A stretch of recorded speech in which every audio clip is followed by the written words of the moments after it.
तो दोस्तों जेएनयू के पास साबरमती ढाबे पर अफजल सीआर पहुंचता है। ढाबे के मालिक से कहता है भाई मुझे रख लो, मैं बस पालक पालक खाता हूं और मैं तुम्हारी प्लेट साफ कर दूंगा। ढाबे का मालिक रख लेता है। 1 महीने बाद सीआर की खोल से हड्डियों का ढेर निकलता है।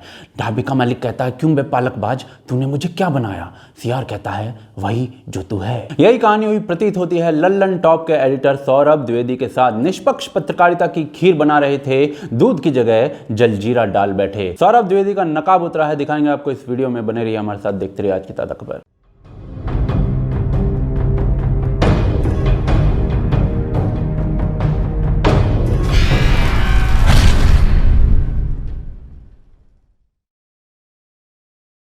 तो दोस्तों आपने सौरभ द्विवेदी को लल्लन टॉप नाम के चैनल पर देखा होगा। निष्पक्ष पत्रकारिता की बाल्टी से रोज 2 मग्गे पानी डालकर अपने चैनल पर बैठते थे, कहते थे कि मैं बस पालक खाता हूं, देखो मेरे दांतों में फंसा भी हुआ है। लेकिन हमें क्या पता था कि जो हड्डियां हैं वो ट्विटर नाम की गुफा पर छुपी हुई हैं। भाई ने 8 तारीख को रात 11 बजे पता नहीं क्या टिकाया था जो उन्होंने ये ट्वीट कर दिया, जिसमें लिखा हुआ था क्या ये हैशटैग चलाया जाए मित्रों। नीचे एक फोटो लगी हुई थी जो कि एक कॉन्डम का एड था, जिस पर लिखा हुआ था कि यदि आप आज भी बीजेपी का सपोर्ट करते हैं तो कृपया कॉन्डम का यूज कीजिए, हमें आपके जैसे और लोग इस दुनिया में नहीं चाहिए। क्या ये बी ग्रेड पिक्चर जो है ड्यूरेक्स वालों ने बनाई थी? जी नहीं, ये सौरभ भैया का खुद का काम लगता है। मतलब आप डायरेक्टली ये कह रहे हो कि पूरे देश के अंदर बीजेपी का कोई समर्थक होना ही नहीं चाहिए। इतनी निष्पक्षता कौन से कुआं खुद के लाते हो भाई। अब हड्डियों की गुफा पकड़ी गई तो सीआर का बहाना देखो, कहता ये तो मेरे टॉयज हैं। जब सौरभ द्विवेदी का क्रिटिसिज्म होने लगा चारों तरफ से तो सौरभ द्विवेदी ने अपना ये ट्वीट डिलीट कर दिया। ये कहने लगा कि भैया मैं तो मजाक कर रहा था, मैं तो निष्पक्ष हूं आज भी। खैर आज के दौर में यह भी एक बड़ी बात है कि कोई अपनी गलती पर माफी मांग ले, लेकिन जो भी कर लो अब आपका जो निष्पक्षता वाला निरोध था वो तो पंचर हो ही गया। लेकिन दोस्तों कैक्टस के पौधे में यही एक कांटा नहीं था, और भी बहुत सारे थे। कुछ दिन पहले सौरभ द्विवेदी जो है राजदीप सरदेसाई थे, ये डिस्कस करते हुए मिले थे। अरे उन्होंने जाके प्रशांत भूषण को अपने ऑफिस में जाकर मारपीट की, इसी तेजिंदर बग्गा ने। उन्होंने कई बार मुझे ट्विटर पर ओपनली पिछले हफ्ते कहा कि मैं दाऊद का आदमी हूं। आइए देखिए आपने, अच्छा ये आपने अच्छा किया, आपने अच्छा किया और उनको आपने स्पोक्सपर्सन बनाया। उन्होंने प्रधानमंत्री ने उन्हें अपने घर बुलाया as a social media influencer. ये एक्चुअली तेजिंदर बग्गा की खाल इसलिए खींच रहे थे क्योंकि उन्होंने भैया राजदीप को दाऊद समर्थक बोल दिया था। हम इस प्रकार के स्टेटमेंट्स का समर्थन बिल्कुल नहीं करते हैं, लेकिन सौरभ द्विवेदी ने अपने दर्शकों को यह नहीं बताया कि राजदीप को दाऊद समर्थक आखिर कहा क्यों गया था, वो मैं बताता हूं। 12 मार्च 1993 को मुंबई जो थी वो ब्लास्ट के कारण दहल गई, सैकड़ों लोग मारे गए, जिम्मेदार था दाऊद इब्राहिम। ब्लास्ट से सिर्फ 20 दिन बाद राजदीप सरदेसाई का आर्टिकल आता है टाइम्स ऑफ इंडिया में। उसमें क्या लिखा गया, वो आपका वजन कम से कम 400 ग्राम झाड़ देगा। अपने पहले पैराग्राफ में राजदीप लिखते हैं कि दाऊद इब्राहिम अब सिर्फ अंडरवर्ल्ड डॉन नहीं रहा, हिंदू उग्रवादियों की डिक्शनरी ने मुसलमानों को ऐसा क्रिमिनल बना दिया है जिनकी निष्ठा बाहरी देशों से है और दाऊद उसका प्रतीक है। आगे वो लिखते हैं कि इसमें कोई भी आश्चर्य नहीं है कि दाऊद का नाम इस ब्लास्ट में आया। देश का सबसे फेमस एनआरआई है और ये सब करने का सारा जुगाड़ उसके पास है, लेकिन ये बात सच है कि पुलिस के पास उसके खिलाफ कोई भी प्राइमा फेसी एविडेंस नहीं है। दाऊद के खिलाफ सारी इंफॉर्मेशन जो है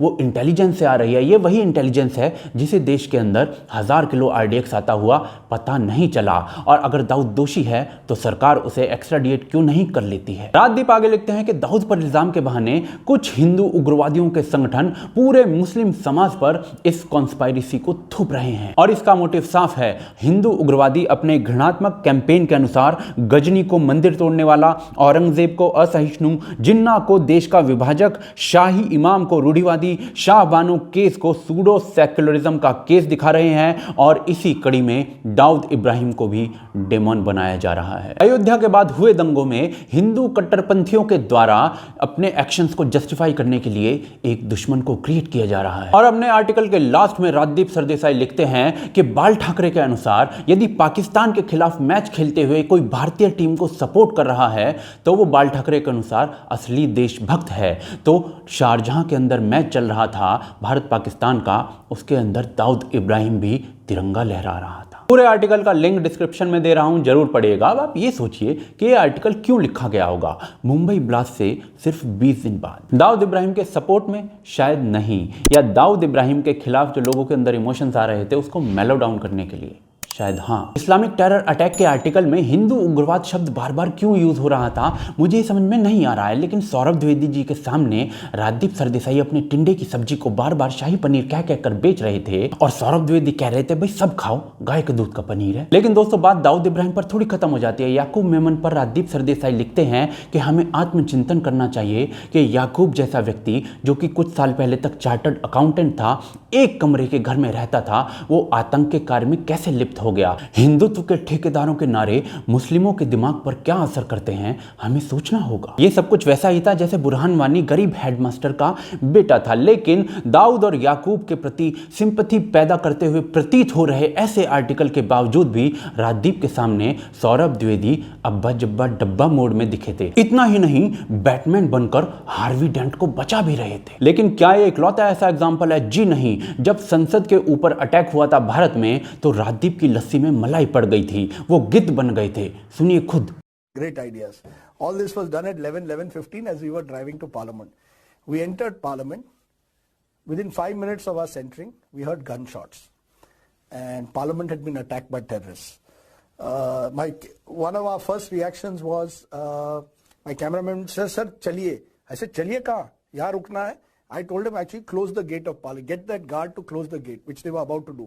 Why? So that no other channel could enter.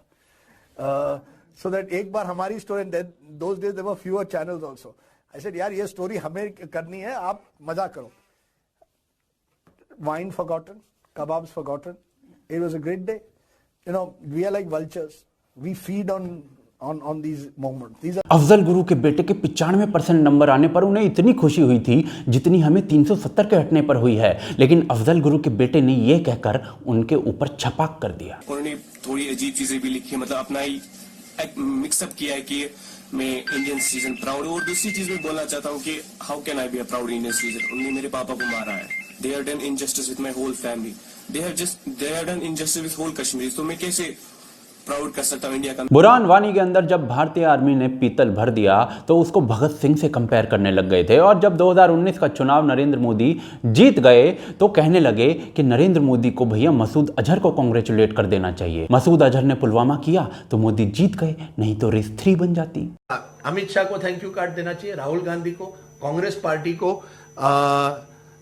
Masood Azhar को, जिस तरह से उन्होंने अपनी आतंकवादी गतिविधियां की। फिर एक थैंक यू कार्ड है मीडिया को, इलेक्शन कमीशन को। तो राजदीप जी तो भैया हमेशा यही कहते दिखते हैं कि गिद्ध को भूख लगी थी इसलिए चिड़िया के बच्चे को खा गया, और सौरभ द्विवेदी जो है वो साथ में बैठे बैठे राजदीप की कव्वाली पर ताली मारते हैं। No questions asked. पर अंतिम सवाल आता है कि राजदीप सिर्फ ऐसा करते हैं? जी नहीं, सारा मीडिया ऐसे ही करता है। डेली मेल लिखता है कि लंदन ब्रिज का जो जिहादी था उसने अपने पिता को 12 साल की उम्र में खो दिया, इसलिए वो आतंकवादी बना। मिड डे वाले लिखते हैं कि भैया याकूब मेमन जो बड़ा मीठा बोलता था, बड़ा पढ़ा लिखा था। डीएनए वाले लिखते हैं कि कसाब इसलिए आतंकवादी बन गया कि उसके पिताजी जो है 12 साल की उम्र में उसे कपड़े नहीं दिला पाए। इंडियन एक्सप्रेस अपने फेसबुक के कवर पेज पर बुरहान वानी की मैयत की फोटो लगाती है, और टाइम्स ऑफ इंडिया कहती है कि अहमद जो था ना वो हिजबुल का कमांडर इसलिए बना क्योंकि वो असफल हो गया था प्रेम में। तो एक तरफ तो ये सारे लोग आतंकवादियों के लिए सिंपैथी पैदा करते हुए प्रतीत होते हैं, दूसरी तरफ राजदीप सरदेसाई जी ने खुद माना था